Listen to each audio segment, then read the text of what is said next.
are the creator of you. You are the creator of you in your moment, you in your conversations, you with the security guard, you with the strangers, you with your friends, you with your lovers. You are the creator of you. You are the creator of you. You are the creator of your manifestations, moment by moment by moment by moment by moment, and you've got control of that. So something happens that gets your attention, and because it has your attention, and it doesn't have the attention of your source. Did you get that? If you feel negative emotion, it means it's got your attention, just not the intention, not the attention or intention of the larger part of you. In other words, when you're feeling afraid, or when you're feeling angry, when you're feeling blameful, you're out there on the raw and ragged edge without the resources of your source, because you are depriving yourself of the full integration or blending of all of that because of the vibrational attitude of whatever it is that you're focused upon. That's what negative emotion always means.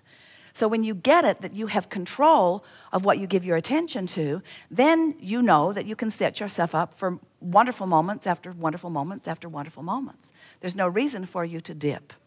But if you believe that your happiness is dependent upon controlling some circumstances that you can't control, so you let the unpleasant circumstances be the reason for your focus, just because you are letting unpleasant circumstances be the reason for your focus doesn't mean that the source within you is letting it, we started to say is dumb enough, but that would be unkind, to let it be the subject of their focus. In other words, when you focus on something that doesn't feel good, it means you've focused yourself apart or away from, in resistance to who you really are. And that, in fact, is the sum total, complete, entire reason for any negative emotion that you feel. You think it's because of the subject of your focus. You think that's why you feel bad. If that would change, I will feel better.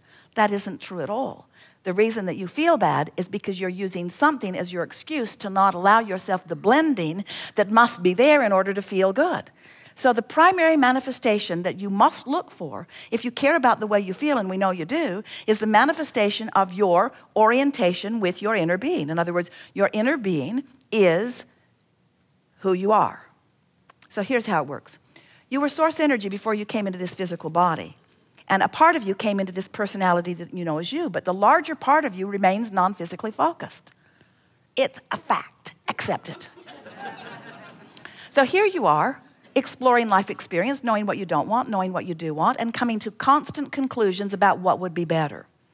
So you shoot off these vibrational rockets of desire, whether you ever say, I want that, or I would like that, or I prefer that. And of course, you say that a lot. But even when you don't say it, your preferences are duly noted by source energy, because that expanding preference moves into what we are calling your vortex of creation. It's just a vibrational version that is the predecessor to all of your wonderful manifestations.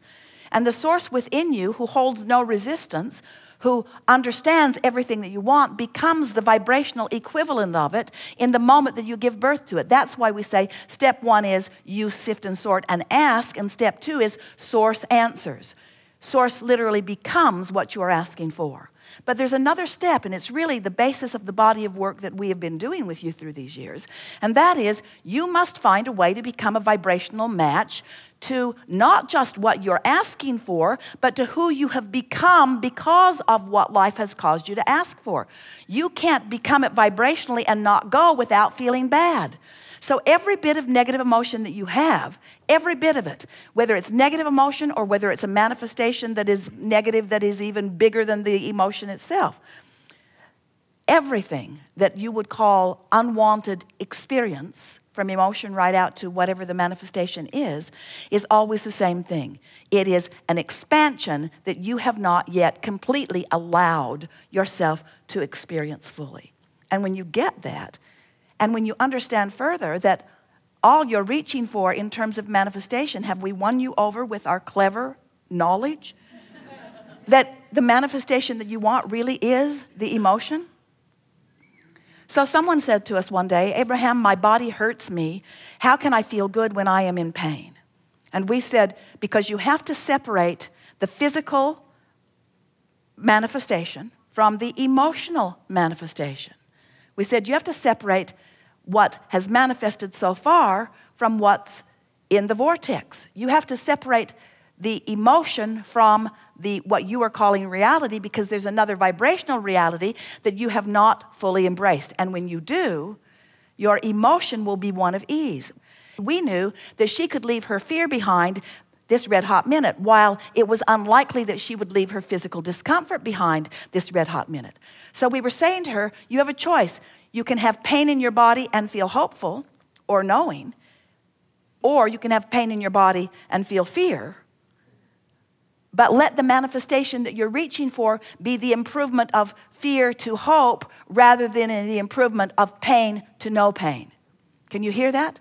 Because you can't control pain to no pain fast enough, but you can control fear to hope fast enough.